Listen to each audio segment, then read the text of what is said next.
दोस्तों नमस्कार। Learnings with Rohit के इस सीरीज में आपका स्वागत है और आज हम बात करेंगे दोस्तों share holding pattern for beginners. आप स्टॉक मार्केट में नए हैं, आप स्टॉक मार्केट में पैसा लगाते हैं, आपका पैसा कंपनी में क्या उसकी हिस्सेदारी है, आप बिगिनर हैं और क्या शेयर होल्डिंग का पैटर्न है, इसे आज समझते हैं दोस्तों।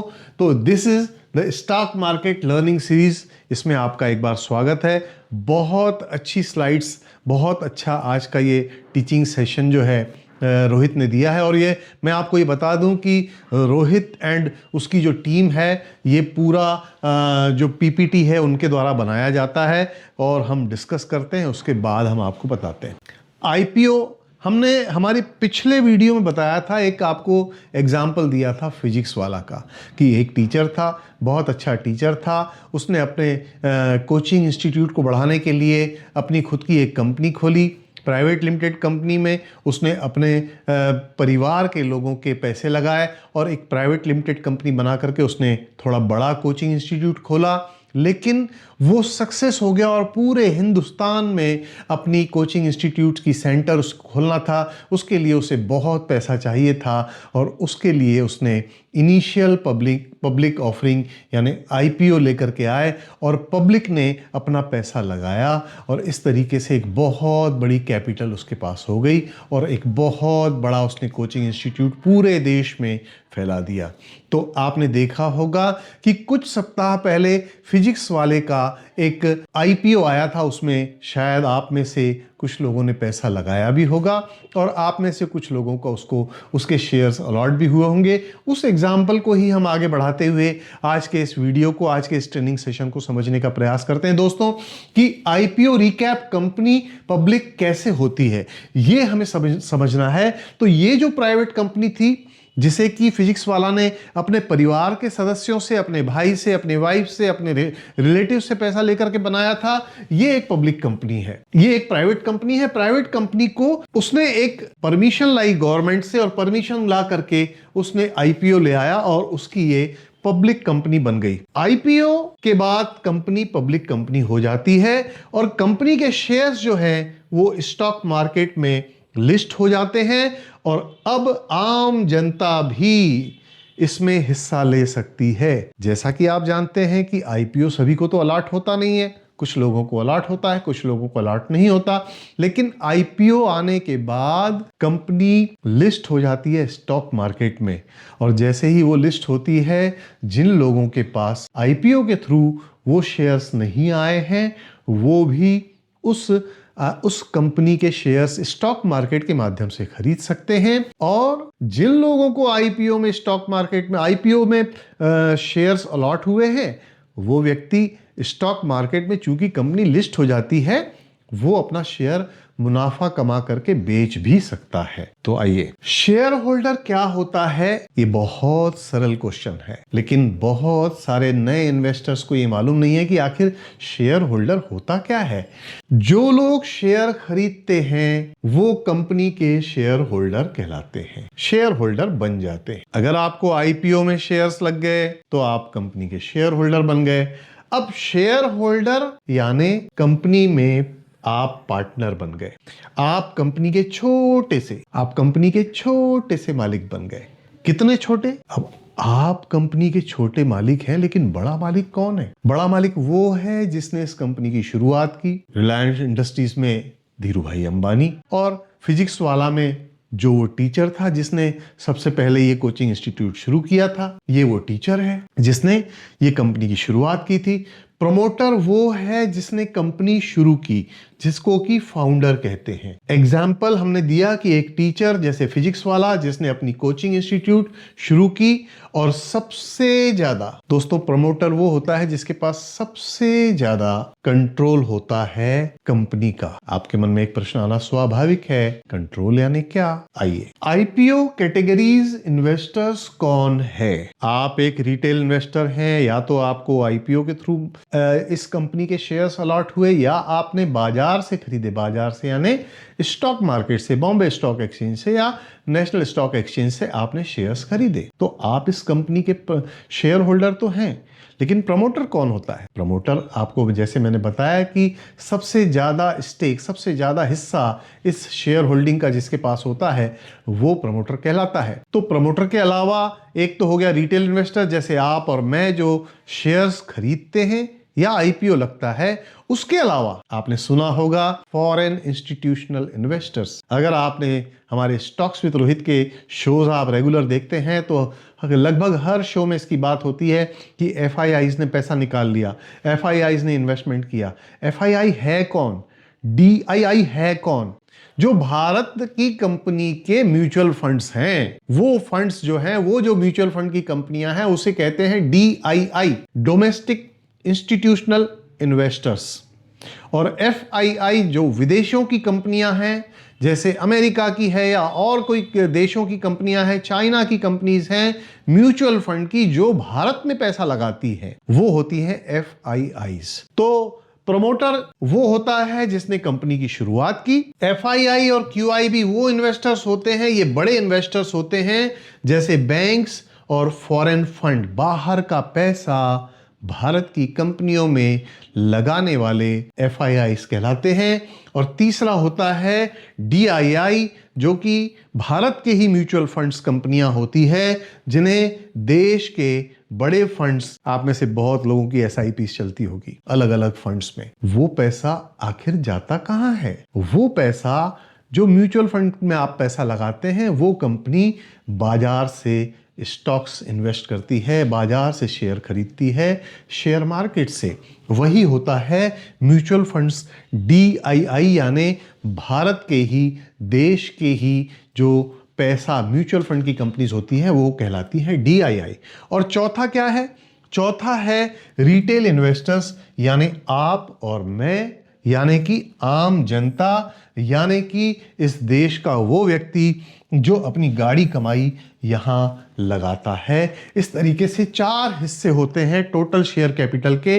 पहला प्रमोटर का हिस्सा होता है, दूसरा फॉरेन इंस्टीट्यूशनल इन्वेस्टर्स का होता है, तीसरा डीआईआई यानी इंडियन म्यूचुअल फंड्स जो होते हैं उनका पैसा होता है, और चौथा आप और मैं। आइए आगे देखते हैं कि अब हम इस XYZ कंपनी यानी कि फिजिक्स वाला का जो हमने रियल टाइम एग्जाम्पल दिया है, फिजिक्स वाला कोचिंग इंस्टीट्यूट है, उसने क्या किया? मान लीजिए कि फिजिक्स वाला इंस्टीट्यूट ने एक लिस्टेड कंपनी है, जो कि आज है लिस्टेड कंपनी है, और आइए देखते हैं इसका शेयर होल्डिंग पैटर्न क्या है। टोटल शेयर्स कितने हो गए? 100%। अब शेयर होल्डर पैटर्न में इस कंपनी में किसने कितना पैसा लगाया है? आपने देखा होगा कि शेयर्स, ये कंपनी, फिजिक्स वाला कंपनी लिस्ट होने के बाद में इसमें 72% पैसा, 72% पैसा उस व्यक्ति का खुद का है जो प्रमोटर है, और मतलब कंपनी पर अभी भी उनका कंट्रोल है। 50% से अधिक पैसा जिसका लगा हुआ होता है उसका डिसीजन मेकिंग उस कंपनी में रहता है, और इस व्यक्ति का 72% पैसा इस कंपनी में लगा हुआ है। मतलब कंपनी में वही डिसीजन लेगा, उसके पास ज़्यादा डिसीजन लेने के पावर्स हैं कि पैसा कहाँ इन्वेस्टमेंट करना है, कहाँ कोचिंग इंस्टीट्यूट शुरू करना है, क्या काम करना है, क्या नहीं करना है। तो कंपनी पर कंट्रोल प्रमोटर का होता है। प्रमोटर के पास ही सबसे ज़्यादा हिस्सेदारी होती है। 100 में से 72% उस व्यक्ति का हिस्सा है जिसने इस कंपनी में पैसा लगाया, जिसने इस कंपनी की शुरुआत की। यह दिखाता है कि ओनर को बिजनेस पर भरोसा है। यह बहुत इंपॉर्टेंट बात है दोस्तों।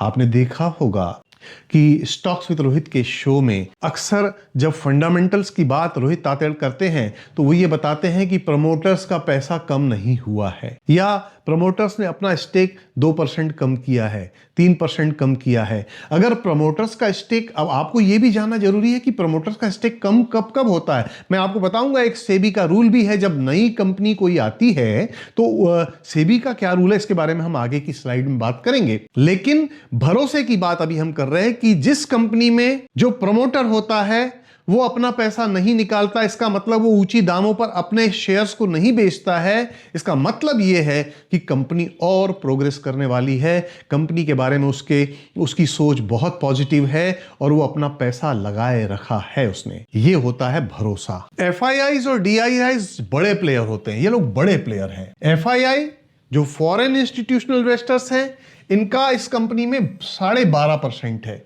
लगभग 12 से 13% पैसा फॉरेन इंस्टीट्यूशनल इन्वेस्टर्स का है और 13.25%, 12.75% इंडियन म्यूचुअल फंड्स का है। जब ये खरीदते हैं तो माना जाता है कि कंपनी स्ट्रांग है। देखो, आपने एक चीज देखी होगी कि शेयर प्राइस बढ़ती है तब जब एफआईआईज और डीआईआईज कंपनी के शेयर खरीदते हैं, और जब शेयर प्राइस बढ़ती है तो आप और हम सरी के लोग जिन्हें ये पता नहीं रहता कि ये कंपनी का फंडामेंटल्स किधर जा रहा है, हम अपने शेयर, हमको 10%, 15%, 12%, 18% पैसा हमको मुनाफा मिलता है और हम बेच देते हैं उस छोटे से प्रॉफिट पे। लेकिन एफआईआई, डीआईआईज और प्रमोटर्स क्या देख रहे हैं? ये देख रहे हैं कि कंपनी अगले 3 साल में उसके बड़े प्रोजेक्ट्स क्या हैं, उसकी ऑर्डर बुक क्या कह रही है, कंपनी गवर्नमेंट की पॉलिसीज किस तरीके से उसके फेवर में आ रही है, बजट में कौन सी चीज बताई है जो अगले 1 साल में उनके फेवर में आएगी। तो आप तो 10%, 15% करके आप बाहर आ गए, और वो आपका ही शेयर किसने खरीदा? एफआईआईज और डीआईआईज ने। इसीलिए स्टॉक्स विद रोहित और लर्निंग्स विद रोहित आपके लिए बहुत इंपॉर्टेंट है, क्योंकि इससे आपको ये सीखने को मिलेगा कि आपको कब एंटर होना है, कब बाहर आना है और कब आपको रुके रहना है। ये बहुत इंपॉर्टेंट बात है।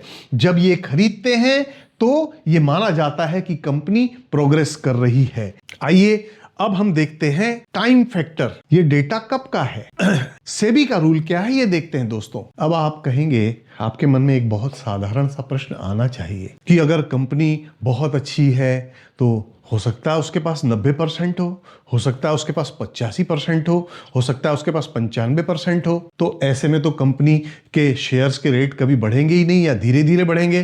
तो दोस्तों, सेबी है क्या? सेबी जो है आप और हम सभी के जो छोटा छोटा पैसा लगाने वाले लोग हैं उनके हितों का ध्यान करने के लिए ये संस्था भारत सरकार ने बनाई है। तो सेबी ने एक रूल बनाया है कि जब कोई कंपनी आईपीओ लाती है तो अगर उसका 75% से ऊपर उसका स्टेक है, उसका प्रमोटर का पैसा अगर 75% से ज्यादा है, तो जिस दिन आईपीओ आया है उसके 3 साल के अंदर उससे अपना स्टेक 75% तक लाना पड़ेगा या उसके नीचे भी वो जा सकती है। तो इसका एक रियल एग्जाम्पल मैं आपको देता हूं, ये देखिए। तो दोस्तों, ये एक रियल एग्जाम्पल मैं आपको देना चाहता हूं। बजाज हाउसिंग फाइनेंस, अभी 2 या 2.5 महीने पहले इसका ये कंपनी का आईपीओ आया था। इस कंपनी में बजाज हाउसिंग के खुद के जो शेयर होल्डिंग थी वो थी 88%। जून 2025 में 88% थी, सितंबर में भी उतनी थी, लेकिन दिसंबर में ये 86% हो गई। तो इस तरीके से उसको 3 साल के अंदर धीरे धीरे धीरे प्रमोटर्स को अपनी होल्डिंग कम करना पड़ेगा। ये सेबी का रूल है और ये आपके और हमारे फायदे के लिए है, क्योंकि जब कंपनी की होल्डिंग कम होगी उसको 75% से नीचे लाना पड़ेगा, तो उसे अपने शेयर्स बेचना पड़ेगा। और एफआईआई और डीआईआई, अगर कंपनी अच्छी है तो वो लोग अपना स्टेक बढ़ाना चाहेंगे, कंपनी में अपनी हिस्सेदारी और अपनी दावेदारी उनको ज़्यादा मजबूत करना पड़ेगा। जब वो मजबूत, इससे कंपनी मजबूत होती है और शेयर्स के प्राइस बढ़ते हैं। इस तरीके से आपकी इन्वेस्टिंग जो है वो मजबूत होती है। ये है सेबी का रूल। शेयर होल्डिंग क्यों बदलती रहती है? ये आपने देखा कि हर क्वार्टर में कंपनी के जो रिजल्ट्स आते हैं, अगर अच्छे रिजल्ट आए हैं तो उसके लिए और खरीदारी एफआईआईज और डीआईआईज करते हैं। अगर उसके रिजल्ट्स अच्छे नहीं आते हैं तो एफआईआईज और डीआईआईज अपने स्टॉक्स को बेच करके प्रॉफिट कमा करके बाहर हो जाते हैं, जिससे कि खरीदार कम हो जाते हैं, शेयर्स की प्राइस गिरती है। और ये बातें आम इन्वेस्टर्स, आप और मैं, चूंकि अवेयर नहीं रहते तो हमें पता नहीं रहता और हमारे शेयर्स के प्राइस गिरने लगते हैं, तो हम डर में बेच देते हैं शेयर्स, और शेयर्स बेचने से हमें नुकसान भी होता है। और इस तरीके से एफआईआईज और डीआईआईज जब अपने शेयर्स बेचते हैं तो मार्केट में पैनिक क्रिएट होता है इस वजह से। तो हर 3 महीने में क्वार्टरली रिजल्ट्स आते हैं, जिसकी वजह से शेयर होल्डिंग पैटर्न चेंज होता रहता है। लेकिन अगर प्रमोटर अपना स्टेक कम नहीं कर रहा तो इसका मतलब उसका भरोसा उसके बिजनेस में है। ये मैंने आपको पहले भी बताया, अभी फिर आपको बताया।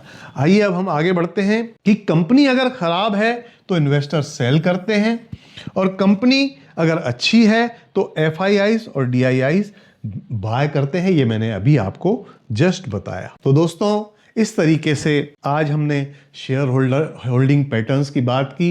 ये बहुत अच्छा प्रिपरेशन इस पीपीटी का रोहित और उसकी टीम ने किया था।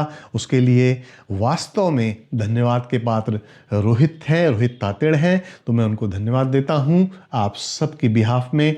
और आप अगर लिंक में जाएंगे तो आप इस पीपीटी को डाउनलोड कर सकते हैं। आने वाले समय में फिर हम एक नया विषय लेकर के और इस सीरीज को आगे बढ़ाएंगे। तब तक के लिए देखते रहिए लर्निंग्स विद रोहित।